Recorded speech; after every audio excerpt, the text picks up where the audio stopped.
meatball with sauce and cheese. Grated cheese. Leone's Sub Shop in the heart of Somerville has been a lunchtime gathering place in the Winter Hill neighborhood for more than 40 years. People come here for the homemade meatball subs, and many of them remember when this neighborhood was ground zero in what was known as the Irish Gang War. I've been eating those meatballs for 40 years, but I haven't had one in 20. It's so bizarre. This is Bobby Martini, who grew up in Winter Hill, and who has written a book about the bloody war between Somerville's Winter Hill gang and a rival gang in Charlestown. The book is called Citizen Somerville, Growing Up with the Winter Hill Gang. As he walks through the old neighborhood, every street, every building prompts a memory. There was a liquor store here, and in the book you'll see Tommy Leahy talking to Sal Spoligna, saying, geez, it's too bad this place is burning. And Sal goes, yeah, it's supposed to stop burning at 10 o'clock, not 8. Bobby Martini knew Howie Winter, the notorious leader of the Winter Hill Gang. Martini was just a kid in those years. He avoided the worst of the violence and grew up to be an MDC cop and now works for the Teamsters. But his father worked in Howie Winter's garage and spent time in jail, and his brother-in-law was shot dead in a hail of bullets. Citizen Somerville explains how the war started, an argument over a girl, which escalated. Bobby Martini says Charlestown gangsters tried to dynamite the car of a rival gangster, Buddy McLean of Somerville. And after he finds the dynamite, the war started. And then once you kill one, they go back and forth, and you never know. So tell me what Buddy McLean did after he found the dynamite. And it was dynamite, by the way, that his wife and kids might have gotten into that car. Exactly, right? exactly. And luckily for the neighbors saw the wires underneath the car. They had planned it the night before, and Buddy had shot at them, and he recognized one of the McLaughlins. So McLaughlin would always come out of the same place at noon to collect his money in Charlestown, and they knew that. And he just went over and killed him. F. Lee Bailey got him off. Yeah, this was a shooting in broad daylight, lots of witnesses, but no one came forward, right? No, that's the way it was back then. No one ever talked. You know, someone would come up to us right now, if it was the 60s, and shoot us, and there would be 10 witnesses, and no one would ever say nothing. Today, everyone would say everything.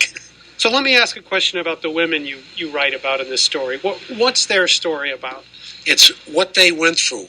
You know, my mother.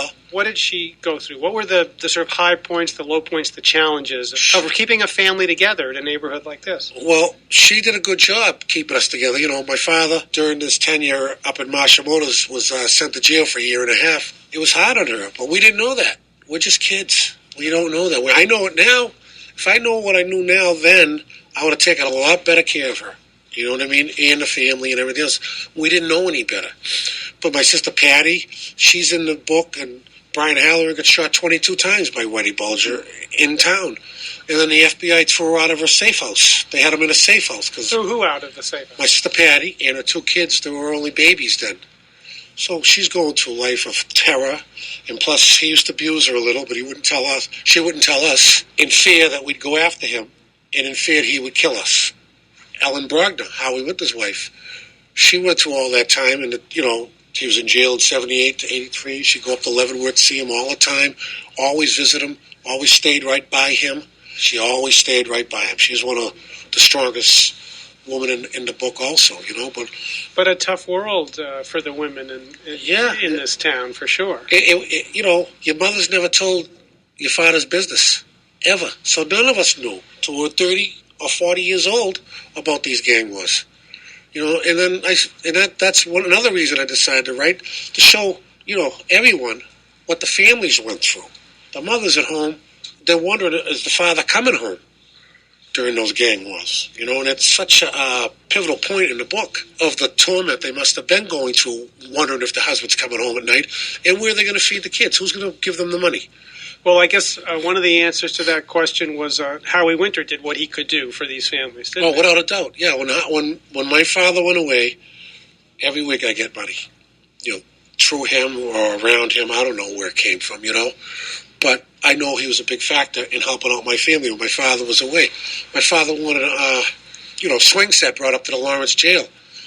Howie goes, go rent the truck. I go, I can't drive a truck. He goes, you'll learn. Have me rent the truck. Go pick up the swing set. we brought the Lawrence jail. All the kids now had swings because of Howie and my father at the Lawrence outdoor jail on 495. I backed into a few walls, but I got the truck there, and I got it back. That's a true story. In the book, you tell a story. This is a story that sort of gets at sort of who Howie Winter was.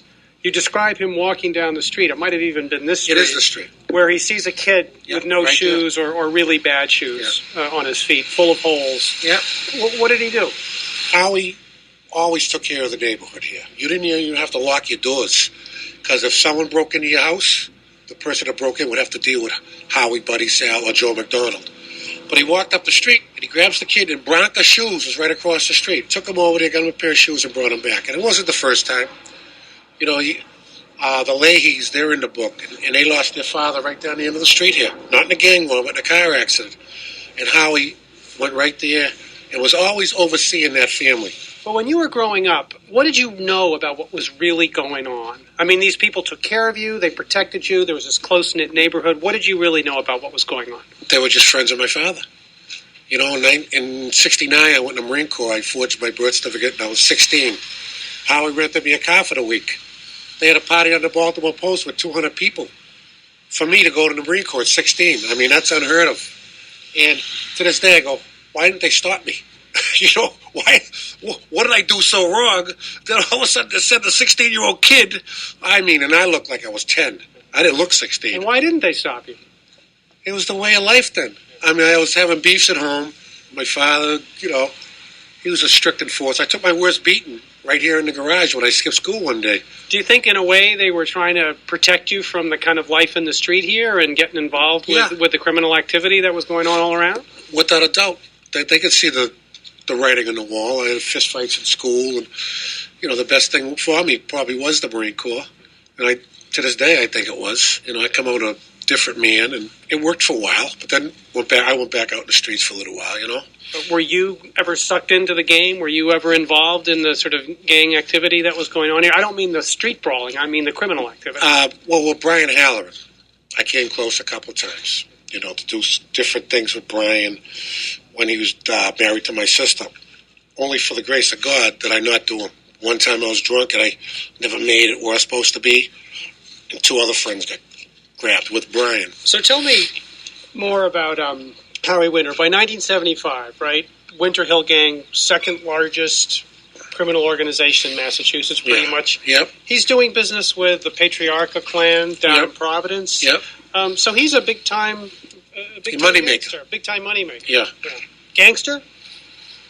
I guess you could call him. I guess so. I don't know. You know, that's what they say about him in the papers and stuff, you know. What do you think? I don't know. He's just my friend. You know what I mean? Yeah. You know, we didn't know him as that. We just knew him whenever you needed a hand. You went and saw Howie or Sal or somebody, you know, and that was it. But in the papers they say he was a gangster, and probably was. So Howie Winter goes to jail. The Winter Hill Gang. 1978. The Winter Hill Gang is pretty much ended there, but who survives? Whitey Bulger? Whitey Bulger's at this. And 16 years later, we learned that they were working with the FBI. Yeah. You know, what goes around comes around sometimes. You know, look at Conley's. He's suffering badly down those Florida jails. You know? This is the FBI agent who basically worked with Whitey Bulger. Yeah, and he got convicted. There's something I want to ask you, though. On page 39, you're writing about men who worked regular jobs. I suppose I could write more about the men whose only involvement was reading the daily headline. Yeah. Men who worked regular jobs and never walked that fine line between crime and compromise. There are many of them, but I don't know them very well. Talk about that. So this idea of walking the fine line between crime and compromise. I walked that line my whole life. When I was younger, I was doing the bookmaking because I thought that's what I was supposed to do, lending money and stuff like that. But I never crossed that line to, like, hurting people. You know what I mean? I never thought anyone should be hurt for money.